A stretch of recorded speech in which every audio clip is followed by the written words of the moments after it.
Well, good morning, good afternoon, good evening to you. And here we are already at week 3 in Bible 202, Jesus, the focus of Scripture. I want to start off this video by again letting you know how grateful I am to be on this journey with you.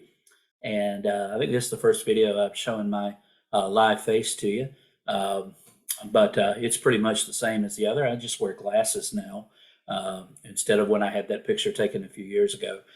Wasn't quite to the glasses yet, but that happens as we get a little bit older. But hey, want to just a quick video to go through week 3. Welcome you to week 3.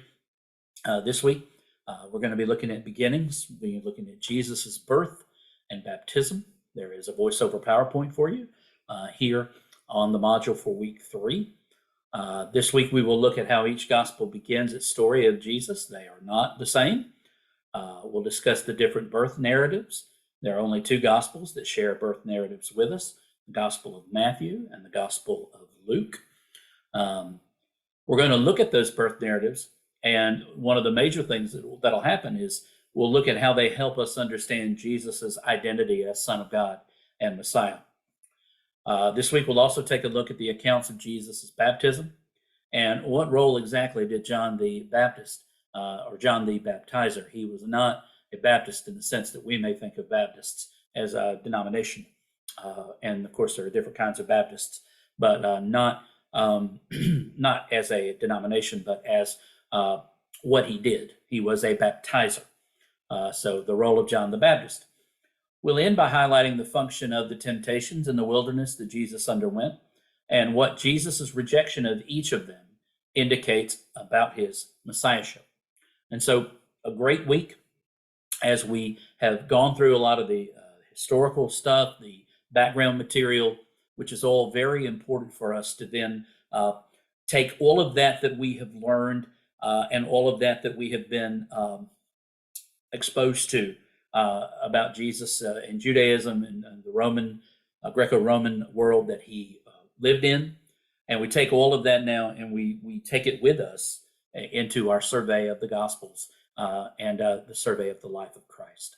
So as far as work for you this week, you'll continue reading your textbooks, Stein, chapters 4 and 5, and Philip Yancey, chapters 7 and 9. Again, the lecture beginnings here on the module for week 3. Be sure to continue to read the Gospel of Luke at your own pace. I hope you've already begun this. Luke has the most words of any author in the New Testament. I mean, you probably would think it was the Apostle Paul, given the number of letters he wrote. But between the Gospel of Luke and Acts of the Apostles, we believe Luke to have written both of those, kind of like a volume 1, volume 2. He has more words than any other author in the New Testament. And so Luke's chapters can get a bit long. They're wonderful. He's a great writer.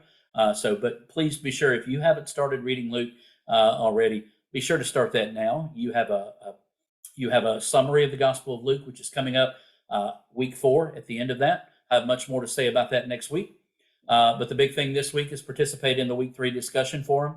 We've been doing these for a couple of weeks, so you know the drill. Please get your original submission in by Friday of this week coming up, which is the 3rd of February. And then have your response in by next Sunday, which is the 5th of February.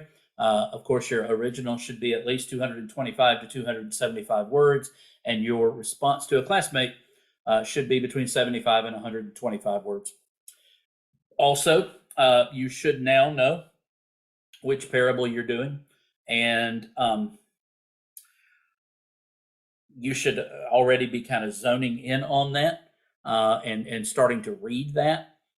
You've got the instructions for your final project, which is due week 7, day 2. Again, I'll have a little bit more to say about that. And I also posted a video earlier in the class with a little bit more details on that. So you can take a look here at the focus points for the week. Jesus's birth was not only a miraculous event, but its manner highlighted the kind of Messiah Jesus would be to his people. John the Baptist is crucial in his role as forerunner to the Messiah. Jesus' baptism underscores his special relationship with God and prepares him for his task as Messiah. And the temptations of Jesus were compelling because they offered an easier path to Messiahship than the one he would ultimately take. So I am praying for you and for you. And again, grateful. Thank you for all the good work that you've been doing thus far. If you have any questions, you can reach out through the Canvas email, or you can reach me at james.shelton@point.edu. God bless you as you continue through this course this week, and everything else that life is throwing at you. I pray God's blessings on you. And if you need me, I'm here for you. And I look forward to seeing you in the forums, and we'll be submitting grades and getting all of your stuff back to you as soon as I can this week. I would covet your prayers this week as well. I'm at a crunch point in my Doctor of Ministry program that I am trying to finish and will. But I would appreciate your prayers as well for that, for me, as trying, like you are, to juggle all of the things that we have going on in our lives. So again, God bless you. Have a great week, and we'll see you next time.